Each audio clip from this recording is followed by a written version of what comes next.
حضور میرا سوال ہے عالم برزخ کے بارے میں۔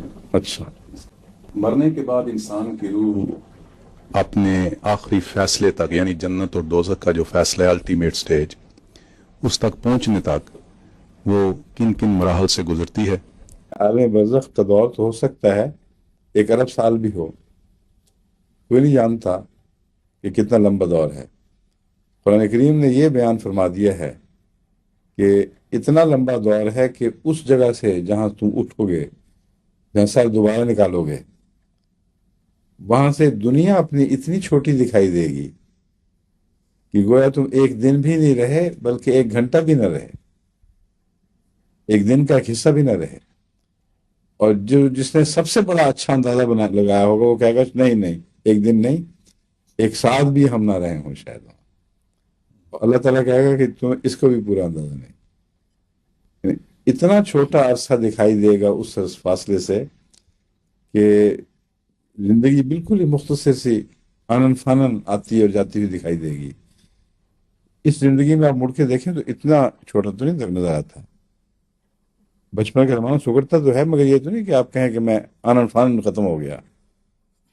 اس لیے وہ زمانہ بہت دور کا ہے، اور یہ سارا عرصہ روح کی پرورش میں، اس کے ترقی دینے میں، اس کو نئی صورت میں دوبارہ زندہ کرنے پر خرچ ہوگا۔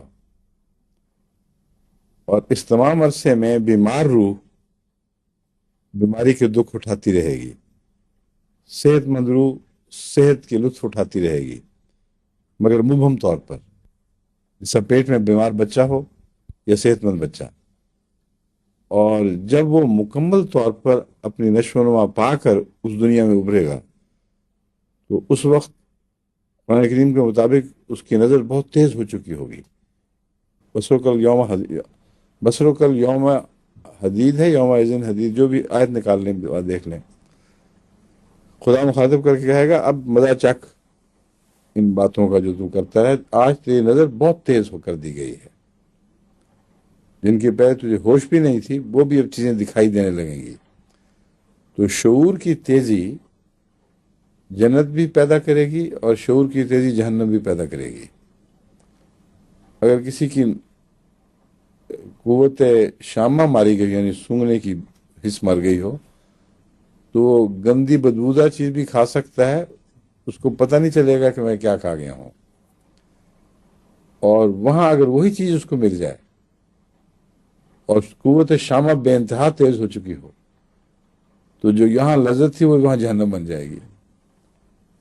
اسی لیے قرآن کریم نے فرمایا ہے کہ زخموں کی دھون ان کو پلائی جائے گی۔ اب یہ بڑا کریسا منظر ہے، حالانکہ مراد صرف اتنی ہے کہ یہاں ان کے بعض اعمال ایسے ہی ہیں جیسے وہ زخموں کی دھون پی رہے ہوں اور ان کو پتہ نہیں۔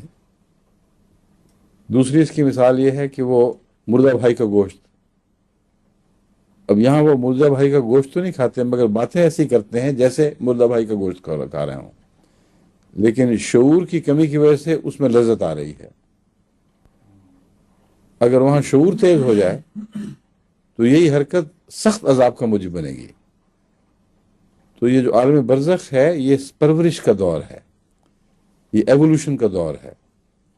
اس ایوولوشن میں شعور بیدار ہوتا چلا جائے گا، لیکن آخری صورت میں جو ابھرے گا، جیسے انڈے سے بچہ نکلتا ہے یا ماں کے پیٹ سے بچہ نکلتا ہے، تو اس وقت باوجود اس کے کہ وہ بچہ ترقی کر رہا تھا، لیکن وہ شعور جو اچانک اس کو ملتا ہے وہ بالکل اور کیفیت ہے۔ وَجَعَلْنَاهُ سَمِيعًا بَصِيرًا، اللہ تعالیٰ فرماتا ہے کہ دیکھو وہی شخص جو اندر چھوٹی سی چیز تھی، ایک لوتھڑا سا تھا، اب باہر آیا ہے تو ہم نے اس کو سمیعًا بصیرہ بنا دیا۔ حالانکہ سمیعًا بصیرہ بننے کا دور پہلے مکمل ہوا تھا تو وہ سمیعًا بصیرہ بنا ہے۔ تو جو اچانک پن ہے وہ یہ ہے، آخر پر یہ روحیں ڈیلیور ہوں گی اپنی اپنی قبر سے، جو بھی ان کا یہ خدا نے ماں کا پیٹ بنایا ہوا ہے ان کی پرورش کے لیے، اس میں سے جب ڈیلیور ہوں گی تو یوں جیسے روتا ہوا بچہ ایک دم باہر آ جاتا ہے، پھر وہ سنتا بھی ہے اور وہ دیکھتا بھی ہے، مگر اس طرح نہیں جس طرح ماں کے پیٹ میں دیکھ رہا تھا۔ حالانکہ ترقی ساری ماں کے پیٹ بھی میں ہوئی ہے. تو یہ کہنا کہ تدریجی ترقی تھی اس لیے اچانک پن کہاں سے آ گیا، یہ غلط ہے. مثال میں نے آپ کو بتا دی ہے. تو یہ عالم برزخ ہے.